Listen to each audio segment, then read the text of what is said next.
Alors aujourd'hui, je vais partager avec toi les 5 trucs les plus relous que les francs-maçons racontent. Non. Ah, sérieux, ça m'énerve. Et voilà, encore un franc-maçon dans la rue.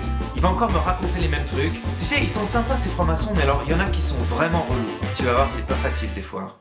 Les frangins sont pas tous gâteux, mais il y en a.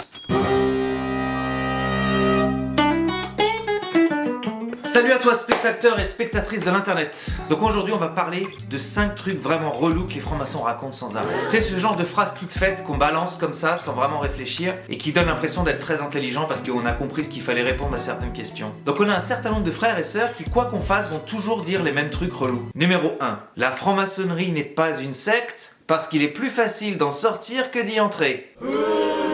C'est pas pour ça que la franc-maçonnerie n'est pas une secte. La franc-maçonnerie n'est pas une secte parce que 1. On ne prend pas ton argent.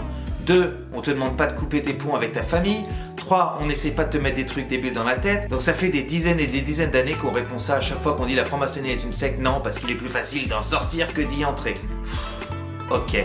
Numéro 2. La franc-maçonnerie n'est pas une société secrète, c'est une société discrète. Ok, donc là on joue sur les mots. Est-ce que la franc-maçonnerie est une société secrète ? Ça dépend pour qui, il y a du secret dans la franc-maçonnerie. C'est même ce qu'on dit aux membres quand on rentre. Mais en général, le secret, c'est pour ceux qui sont dedans. Comme on est ce qu'on appelle une société initiatique, on est censé révéler la connaissance par palier. C'est-à-dire que quand on est apprenti, on n'est pas censé savoir ce qu'on va faire quand on sera compagnon. Quand on est compagnon, on n'est pas censé savoir ce qu'on va faire quand on sera maître, etc., etc.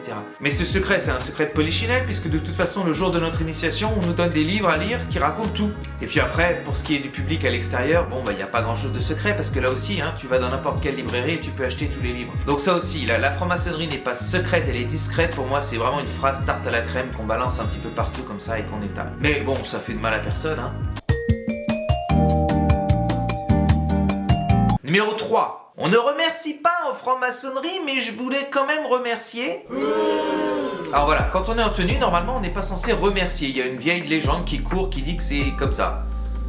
Mais apparemment, c'est pas du tout le cas d'ailleurs. Donc il faut toujours qu'il y en ait qui commencent leur remerciement par dire qu'on n'est pas censé remercier. Et ça, quand tu l'as entendu 50 fois, c'est relou. Je sais qu'il faut pas remercier en franc-maçonnerie, mais vraiment je voulais remercier.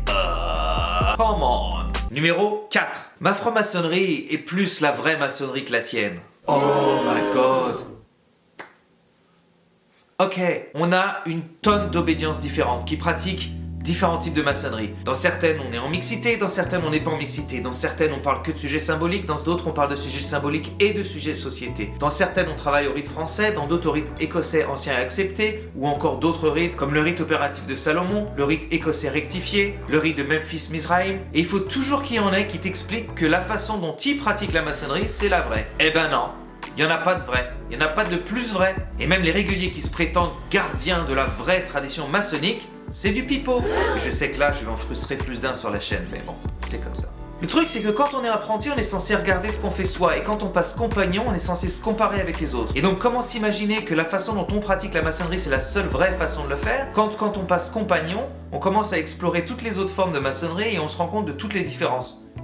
Ce qui est justement le point de départ d'un enrichissement très intéressant, puisqu'on va pouvoir confronter les différentes façons de pratiquer, les différents rites, les différentes habitudes, et ça va pouvoir soulever encore plus de questions très intéressantes. Donc arrêtons avec ces maçonneries plus vraies que vraies.